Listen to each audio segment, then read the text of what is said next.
13 years ago, Greece was rated as junk. Now, it's on its way back to investment grade. In today's video, we'll be covering how the country turned it all around economically, what this means for them, and what we can expect from the Mediterranean underdog.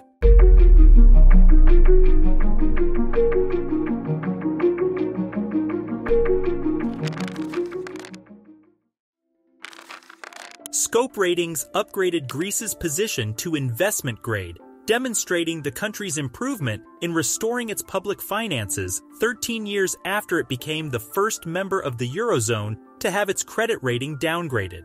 They've gone from a BB+ to a stable BBB-. With this, the debt crisis that broke out in 2010 and required 3 international bailout programs has finally come to an end. More than 10 years after losing that significant credit rating, Greece was close to recovering investment-grade status for a while, signaling a stunning turnabout for an economy that had been shaken by the Eurozone's sovereign debt crisis. A statement from the Greek Finance Ministry read out that, "This is the second upgrade of the Greek economy to investment grade in a week, a development that further strengthens forecasts for an upgrade by the end of the year, also by rating agencies recognized by the European Central Bank." The high profile of public debt, fiscal performance, structural reforms, and NPL reduction are among the factors that contributed to the step-up. Greece is definitely unique when it comes to the ups and downs of its economy. Right now, the economy is expanding at a rate that is approximately 3 percentage points higher than what we anticipated for the Eurozone. Looking ahead to 2024, we see the margin narrowing to just about 2%. But even at that level, the economy is still expanding far more quickly than its counterparts. Also, Greece expects its inflation to decline faster than that of its peers. So, overall, Greece is providing a really solid readout.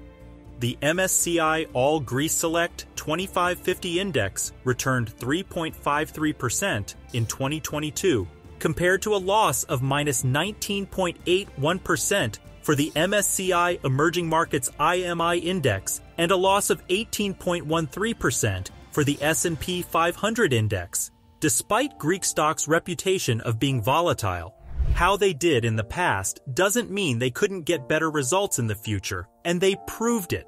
At this point, you want to make sure to subscribe to our channel so you don't miss out on any latest news.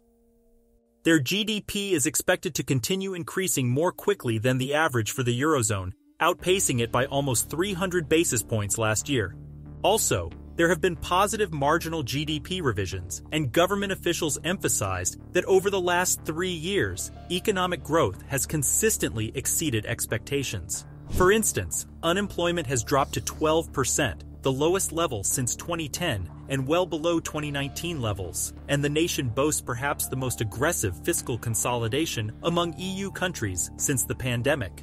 What's more, the debt-to-GDP ratio is decreasing and is now close to 170%. A reviving tourism industry, recovery and resilience funds, and a good election outcome all worked well for them.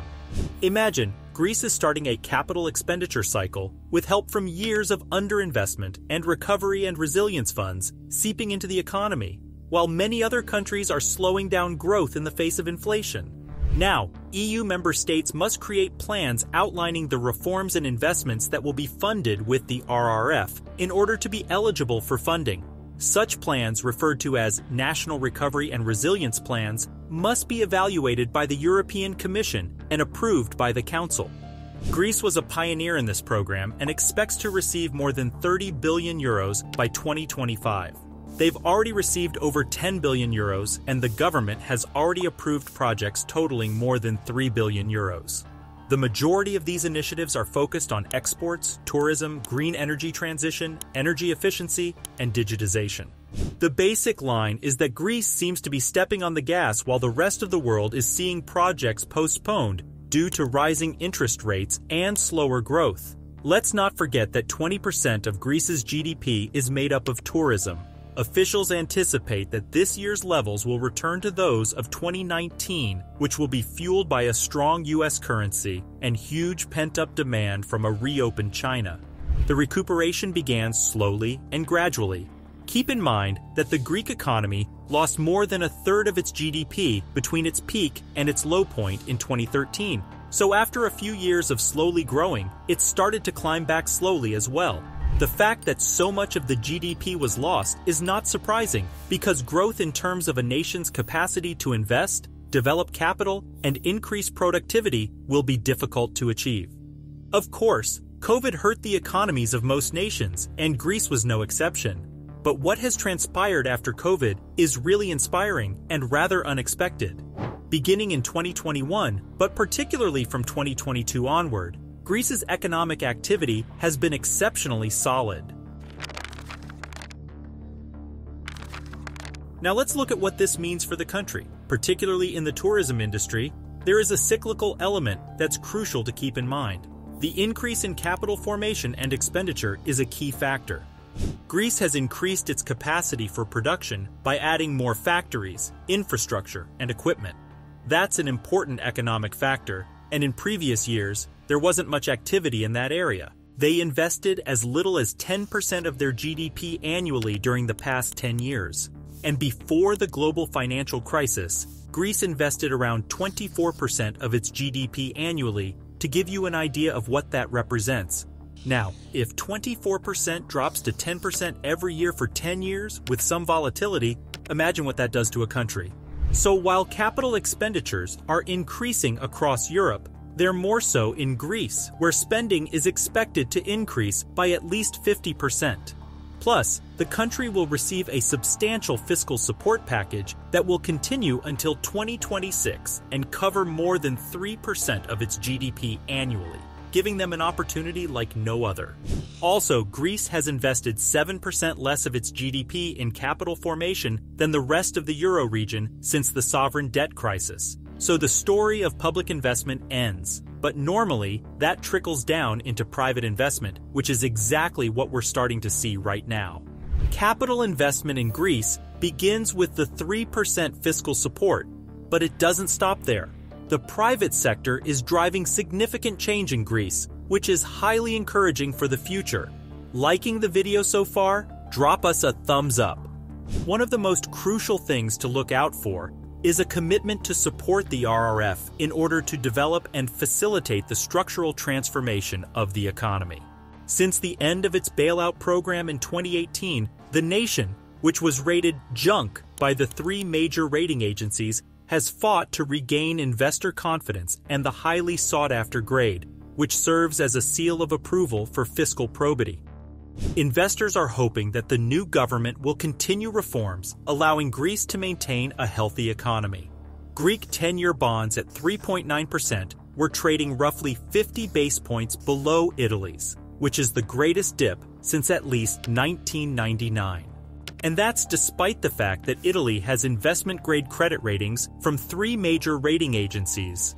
Greece has also recovered market access since its bailout program ended in 2018, reduced its record public debt, and growth is anticipated to continue to outpace the average for the European Union this year and the following year. Returning to the highly sought-after investment grade would be more than symbolic for the nation. It allows Greek debt to be included in government bond indexes, generating consistent demand from a larger group of international investors. It's looking pretty good from here. The government claims that strong fiscal management allowed it to borrow money when interest rates were low, which is how all of this was made feasible. But to some citizens, something feels eerily familiar. Greeks frequently use the phrase, "The numbers are prospering, but the people are poor," during the recession. Their fears are justified. Scope claims that rating issues include extremely high government debt levels, which represent a continued vulnerability during reappraisals of risk in financial markets on sustainability of debt of euro area sovereigns, the fragility of the banking industry, insufficient growth potential, high unemployment, a rigid labor market, and a weak external sector. Still, they expect the economy to stay resilient this year, growing 2.4%, anchored by private and public consumption, investment surrounding the execution of recovery plan assignments, and easing of supply-side bottlenecks. According to Scope analysts, The Greek economy will expand by 1.6% next year, exceeding its predicted 1% medium run rate of growth potential. Prudent fiscal policy, the implementation of structural reform, and the ongoing transition to a more investment and export-oriented economic model are all growth factors that they need to maintain. In the upcoming months, reports from DBRS, Moody's, S&P, and Fitch are also expected to come out, so September to December will be a time period when all eyes are on Greece. An investment grade will boost confidence even more, speed up foreign investment, and enhance the business environment for the country. Plus, better risk factors can lead to an improvement in financial circumstances, even though global financial conditions are still getting tighter. Obviously, there are risks to the world economy that might just trickle down to Greece. But for now, all signs point towards a much-awaited improvement.